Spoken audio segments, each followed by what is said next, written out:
Alrighty, One Piece chapter 1015.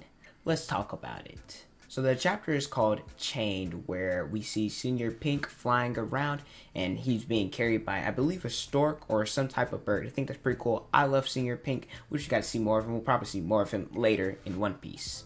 And it actually makes sense because, well, he has the bonnet, and so that means he's mistaken as a baby. Because, you know, in like, whenever people be like, how's kids made? Well, the babies, you guys know how that happens. So the story starts off where we're going to the first floor. We see Sanji, we see Queen, and we see Zoro, Chopper, all of them talking about, is Luffy dead, is he not? And obviously Luffy's not dead, he's in the ocean, but Chopper does believe that. Chopper, he cries a lot, he's very emotional. So we cut to them, and I believe Kawamatsu, he says, well, he's just saying that just to boost their morale and take away from our morale. We don't know if Luffy's dead or alive or not. And then Perospero, he does some type of arrows with his candy, and we all know fire beats his candy. We saw what happened with Luffy's Red Hawk on Whole Cake Island, so that means Sanji, I mentioned he's running towards Queen in the first floor, so Sanji, he steps in and does a Diablo Jamba attack. I'm so hyped and so happy. We've seen a lot of Luffy, a lot of Zoro hype. Sanji's really been in the background, and well, we got some Sanji action here. He's not in his raid suit, but he does kick Queen, and he does kick Queen to where it stops the candy arrows from killing everybody in the alliance. So we got Diablo Jamba, some Sanji action, so it's confirmed Sanji is fighting Queen. And the attack was called the rotisserie, when you're rotating chicken, like a rotisserie chicken, the rotisserie strike. And we also saw Sanji, he kind of used Zoro as a baseball bat. He was swinging and hitting enemies, but it was actually kind of funny. And Zoro was still asleep at the time, and he leaves Zoro to Chopper, where he's saying, Chopper, go ahead, take care of him. Zoro's worth 10 men, because obviously Sanji doesn't want to give Zoro his credit, and I believe Chopper says, well, actually Zoro's worth 2,000. Like, come on now. So I love that interaction with it too. And we also, I think it was in chapter like 1001 or maybe like 997, something along the lines, when Queen brought up Zoro and Sanji's bounty. He talks about that he's the son of Judge. So we knew that this matchup was happening. The Queen and the Prince, Sanji, Mr. Prince, the Prince of the German Kingdom, and also that they have technology, all that fun jazz. We knew this happened. I'm so excited that we're having this matchup. Even though, well, we're just getting introduced to this, then that means it probably won't happen next chapter. We probably will see it a little bit later down the line.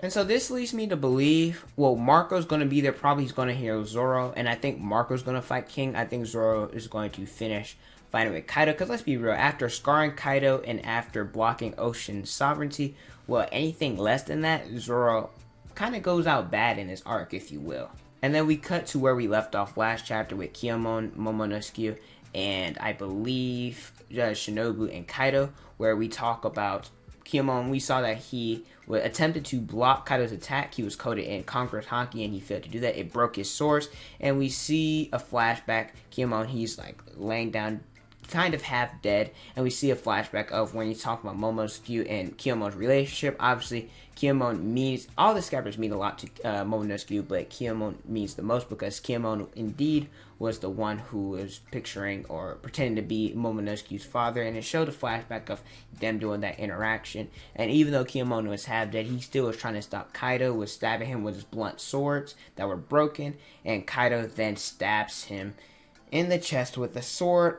And I'm going to be honest with you, I don't really ever believe in deaths. However, it's looking like Kinemon's dead, along with Kiku and I believe Kandro. They were shown to be laid on the floor, appear dead. So we can all assume right now that Kinemon is dead. However, I don't believe it. Oda doesn't kill off characters. And then I believe probably through the voice of all things, Momonosuke is relaying a message. We saw in chapter 1014 where Momonosuke's head was hurting. Nobody could figure out why.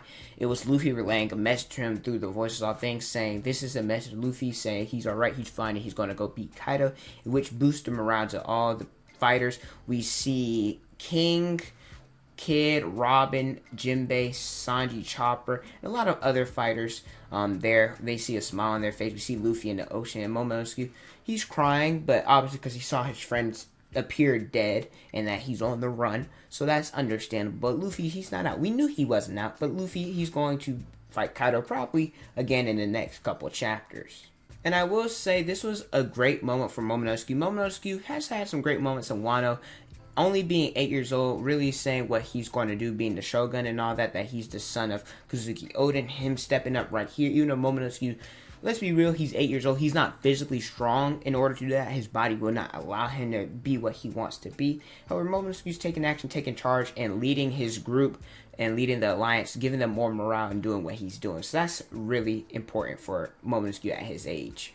And then we see the Heart Pirates. They're in their submarine. They're obviously going to pick up Luffy. That we see him, and they say something along the lines of, "We heard his voice," but we'll deal about that later. So, leading me to believe Luffy and Momonosuke, and he's talking to people. The reason why Luffy led the Heart Pirates to him was through the voice of all things, which is pretty cool. And then we cut and we see Zeus, or a piece of the soul or something like that, is attached to Nami's Clementine. So that might mean not just the thunderclouds, but tornadoes or anything with weather will be heavily boosted by the soul fruit or whatever it is.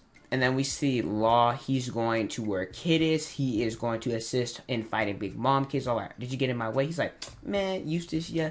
He said, "We should put aside our differences for now and focus on Big Mom." So it looks like we're getting Kid and Law versus Big Mom.